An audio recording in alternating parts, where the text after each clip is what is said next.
Imagine this. We are mid-webinar. I'm watching the chat and a customer writes something like this.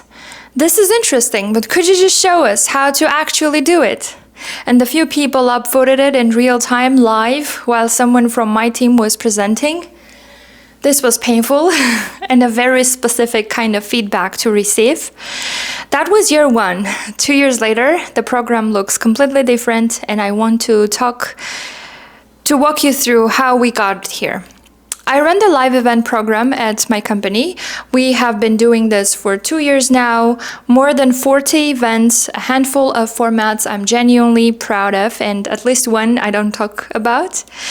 What I want to do today is take you through the real version of how this evolved, the one with the wrong assumptions and the format changes and the data that eventually made everything make sense. So when we started, the thinking made sense. Webinars are good for generating interest and for educating your users. Both of these things are true. We just happened to kick things off with a format that wasn't really serving either.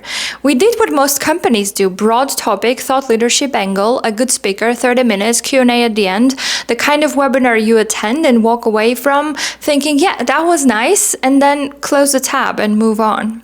The feedback we got wasn't harsh. It was that specific kind of polite disappointment that's almost harder to hear. Things like, interesting session, but could you show us more of how it actually works in practice? And we kept hearing versions of that. So here is the thing. Nobody was wrong to start with that format. It's the default for a reason. But when your audience is already using your product and they are taking time out of their day to show up live, nice session is not really the bar you want to hit. They want to leave with something concrete, something they can go try. And I want to be clear about this because I think it's important. We didn't change our goal. Webinar attendance is still a signal I take really seriously. If someone keeps coming back to your events, that tells you something meaningful about where they are. But the format had to change, and the question we started asking was a lot simpler. What does someone actually need to walk away with? We basically flipped the format, less context, more depth. We started calling them masterclasses, and the structure became a bit of context and the why at the top, then a workflow or a live demo, and then Q&A. And instead of how to grow your business with video, which is a perfectly fine topic, but for a book or a conference keynote, we started doing things like, here is exactly how this customer built a specific thing using our API. Real example, something you could replicate. The sessions actually got longer, not shorter, because we were putting more in them, but we didn't get complaints about length because people were getting something useful out of it. Turns out when people feel like they are learning, they don't really notice the clock. And then we started testing different formats. Some of them worked really well. One of them I'm still really proud of. Once the masterclass thing was working, we started experimentation. Here is how each format actually went. Office hours, one person, open Q&A. This works when you have someone who is genuinely comfortable sitting in silence for a second and thinking out loud. Guest expert sessions, 2 people on stage, one from our team, one external. This became our most consistent format. The external guest adds a different perspective and brings credibility. The internal person brings product knowledge. The mix keeps it from feeling like a pitch.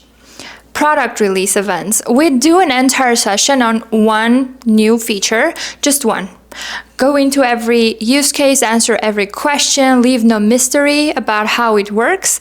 These are some of our best attended, and people really like feeling like they are on something before everyone else knows about it. Series. We did one for International Women's Month, specifically because there is data showing women tend to engage with AI tools less than men, and the series was designed to make that first step feel less daunting. The thing about series is that they build a sense of community across sessions that one single event cannot really do. And then the roast. This is the one I really love. It still needs fine-tuning. Users submit something they have made. Could be a video, an ad, a piece of content, whatever makes sense for your product. and we give them live feedback with an external expert. Real work, real critique, unscripted, and people are genuinely terrified to submit their work, but they cannot stop watching when someone else does. It consistently gets the most engagement. Not everything landed out of these formats, but each experiment told us something about what our audience actually wanted from a live format. Okay, let's talk about data. We looked at users who had attended at least one webinar or watched a recording and compared them to users who hadn't engaged with any of it. The webinar group had nearly 2 times higher weekly active usage, 2 times higher repeat engagement, 2 times on basically every product metric we track. Here is my take on this, and it's a bit of an unpopular opinion, especially if you're on the B2C side. You're never going to get millions of people into a webinar. That's just not how this channel works. The people who do show up tend to become your most engaged, most retained users. And as a marketer, you are trying to build loyalty. The return isn't in volume, it's in depth. And that depth compounds over time in a way that's really hard to replicate with a different channel. 2 years in, the program looks almost nothing like what we started with. The goal stayed the same, but almost everything else changed. And I think that's actually the point. Programs that stay exactly the same from year 1 tend to be the ones that quietly disappear in year 2. If you're running a live event program or you're thinking about one, I hope this was useful, not as a template to copy, more just as evidence that it's okay to figure it out as you go. And this channel works.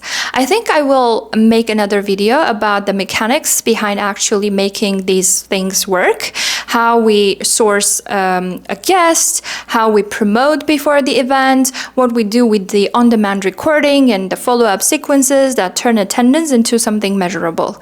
So yeah, that was it. Subscribe to this channel if this was helpful. Hit the like button. Those things really help. Thank you so much. Bye.